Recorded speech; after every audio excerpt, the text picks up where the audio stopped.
بسم اللہ الرحمن الرحیم۔ السلام علیکم ورحمۃ اللہ وبرکاتہ۔ امید کرتا ہوں آپ تمام حضرات خیریت سے ہوں گے۔ اللہ جل مجدہ آپ تمام حضرات کو اپنی حفظ و امان عطا فرمائے۔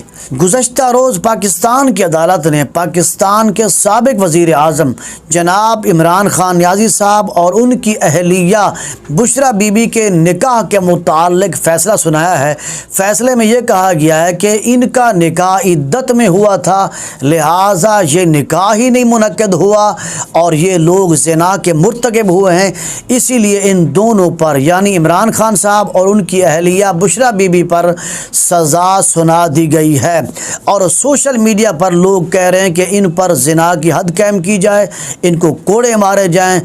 جن لوگوں کو دین اسلام کا، شریعت محمدی کا ذرا برابر بھی علم نہیں ہے وہ بھی باتیں کر رہے ہیں۔ اور سوشل میڈیا پر میں نے خود دیکھا ہے کہ بشریٰ بی بی کہہ رہی ہیں کہ جب میرا نکاح عمران خان صاحب سے ہوا تھا اس وقت میری عدت مکمل ہو چکی تھی، عدت کے بعد ہی میں نے نکاح کیا ہے۔ تو یاد رکھ لیں شریعت محمدی صلی اللہ علیہ وسلم میں عدت کے متعلق عورت کا قول ہی معتبر ہوتا ہے، عورت کے قول کو ہی ترجیح دی جاتی ہے کہ اگر عورت یہ کہہ دے کہ میری عدت مکمل ہو چکی ہے تو اس کو اختیار ہے کہ وہ جا کر کہیں بھی نکاح کر سکتی ہے۔ تو عدت کے متعلق یہ مسئلہ بھی یاد رکھ لیں کہ اللہ نہ کرے کسی کا خامد فوت ہو جائے تو اس عورت پر 4 مہینے 10 دن عدت لازم ہے۔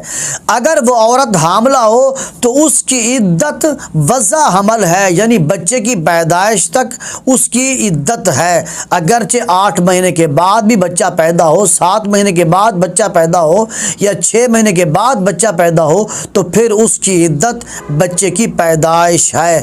اگر بچے کی پیدائش خاوند کے فوت ہو جانے کے 1 ہفتے کے بعد، 1 گھنٹے کے بعد بچہ پیدا ہو جائے تو اس عورت کی عدت ختم ہو گئی۔ اور اسی طرح اگر کسی عورت کو خاوند طلاق دے دے تو اس عورت کی عدت صرف 3 مہینے ہیں۔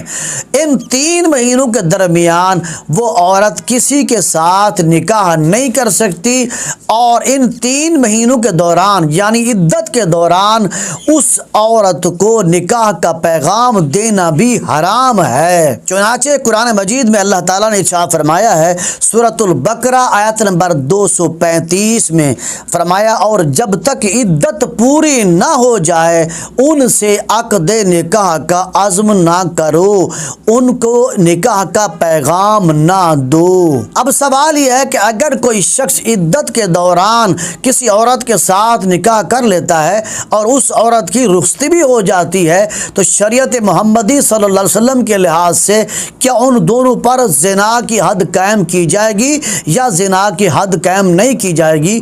تو اس کا جواب یہ ہے کہ شریعت محمدی صلی اللہ علیہ وسلم میں ان پر زنا کی حد قائم نہیں کی جائے گی، بلکہ ان دونوں کے درمیان جدائی کر دی جائے گی اور ان دونوں سے کہا جائے گا کہ تم لوگ توبہ استغفار کرو۔